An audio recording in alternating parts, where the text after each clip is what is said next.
धनक value research के podcast में आपका स्वागत है। आप सुन रहे हैं फर्स्ट पेज कॉलम, जिसको धीरेन्द्र कुमार ने लिखा है। हीरे का मिथक। हीरे की कीमत में बरसों का ठहराव क्यों निवेश के तौर पर, इसके फेल होने की असली कहानी नहीं। पिछले 2 दशकों में हीरे की कीमतों में किस तरह का ठहराव बना रहा है, इसे लेकर हाल ही में काफी चर्चाएं हुई हैं, जिसमें अलग अलग एक्सपर्ट इस बात पर विचार कर रहे हैं कि क्या इन कीमती पत्थरों को निवेश माना जा सकता है। हालांकि इस पूरे विमर्श में एक बुनियादी बात छूट गई है, जो कि असल में हीरे कभी निवेश थे ही नहीं, और ये ख्याल कि वे निवेश हो सकते हैं एक चालाकी से गढ़ा गया मार्केटिंग मिथक है। 22 साल में डायमंड स्टैंडर्ड इंडेक्स के फीके प्रदर्शन पर हाल ही में ध्यान दिया जाना खबर लग सकता है, लेकिन इससे केवल यही पता चलता है कि बचत करने वाले समझदार लोग लंबे समय से ये बात जानते रहे हैं। हीरे का मार्केट किसी भी दूसरे निवेश के बाजार से बिल्कुल अलग है। किसी भी निवेश का बुनियादी सिद्धांत केवल उसका बताया गया मूल्य नहीं, बल्कि उस मूल्य को पाना होता है।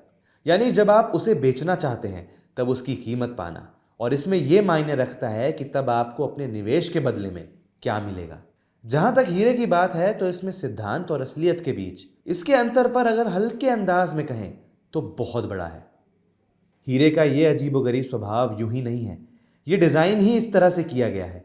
ये कहानी 1870 की है, जब दक्षिण अफ्रीका में बड़े पैमाने पर हीरे की खोज हुई और उसने इस पत्थर की कीमत को हमेशा के लिए बर्बाद करने की ठान ली।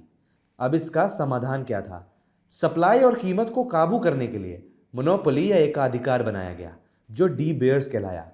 लेकिन असली मास्टर स्ट्रोक 1938 में तब आया जब संस्थापक के बेटे हैरी ओपेनहाइमर ने इतिहास के सबसे सफल मार्केटिंग अभियानों में से एक शुरू किया, जिसमें हीरे को महज कीमती पत्थर कहने के बजाय शाश्वत प्रेम और मूल्य के प्रतीक के तौर पर तराश कर चमका दिया गया।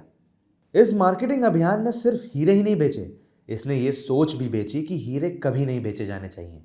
अभियान का प्रसिद्ध स्लोगन हीरा है सदा के लिए, यानी कि डायमंड्स आर फॉरएवर, सिर्फ एक रोमानी कविता ही नहीं थी। ये रीसेल मार्केट को रोकने की एक शानदार तरकीब थी, जो हीरे का असली अर्थशास्त्र उजागर कर सकता था। आखिर अगर कोई अपने हीरे बेचेगा ही नहीं तो ये कभी जान ही नहीं पाएगा कि रीसेल करने पर उसकी कीमत कितनी कम है। हीरे की कीमत में ठहराव के बारे में आज की चर्चाएं इस बात को भूल जाती हैं। इंडेक्स कुछ निश्चित मूल्य का स्तर दिखा सकता है, लेकिन यह नंबर आम निवेशक के लिए सैद्धांतिक ही है। हीरा बेचने की कोशिश करें तो आपको कट, क्लैरिटी, कलर और सर्टिफिकेशन की तकनीकी खूबियों की भूल भुलैया से जूझना पड़ेगा। ये ऐसे फैक्टर हैं जो हमेशा आपके पत्थर की कीमत को उसी जैसे दूसरे हीरे की कीमत से काफी कम कर देंगे। इस कहानी में एक बड़ा मोड़ लैब में तैयार हीरे लाए हैं, जो अब लागत के एक छोटे से हिस्से में उसी तरह के पत्थर देते हैं। जहां इस नई तकनीक ने पारंपरिक बाजार को चोट पहुंचाई है, वहीं इसने अनजाने में हीरे की कीमत का आर्टिफिशियल नेचर या कृत्रिम प्रकृति को भी उजागर कर दिया है। प्रयोगशाला में तैयार हीरो को लेकर इंडस्ट्री की प्रतिक्रिया खोखली लगती है, जिसमें प्राकृतिक हीरो की प्रामाणिकता और दुर्लभता पर जोर दिया जाता है। जब आप इस विषय में सोचेंगे तो पाएंगे कि हीरे के मूल्य की पूरी अवधारणा मार्केटिंग के जरिए गढ़ी गई थी। हीरे की कीमत में ठहराव की जो कहानी आजकल चल रही है, उसके बारे में खास तौर से दिलचस्प बात यह है कि इस पर चर्चा ऐसे की जा रही है जैसे ये बाजार की कोई आम घटना हो, जैसे स्टॉक की कीमतों में गिरावट या सोने के बाजार में सुधार। लेकिन इन बाजारों के उलट हीरे का रीसेल मार्केट कभी भी पारदर्शी और बेचकर तुरंत कीमत पाने वाला था ही नहीं। जब आप स्टॉक या सोना खरीदते हैं तो आपको पता होता है कि जब आप बेचेंगे तो आपको क्या मिलेगा। एक सच्चे निवेश की यह बुनियादी खूबी हीरे के मामले में हमेशा गायब रही है। लंबी अवधि में पूंजी बढ़ाने की चाहत रखने वाले भारतीयों के लिए सबक सिर्फ ये नहीं है कि हीरे की कीमतें नहीं बढ़ी हैं। हीरे के बाजार की पूरी संरचना इसकी नियंत्रित सप्लाई से लेकर इसकी कीमत तय करने के अनजान तरीके तक एक ही दिशा में कीमत बढ़ने के लिए डिजाइन की गई थी, यानी कि बेचने वालों की ओर, ना कि खरीदने वालों की ओर।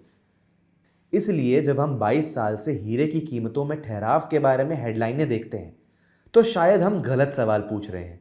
असली सवाल ये नहीं है कि हीरे की कीमतें क्यों नहीं बढ़ी हैं, बल्कि ये है कि हमने उन्हें निवेश ही क्यों माना।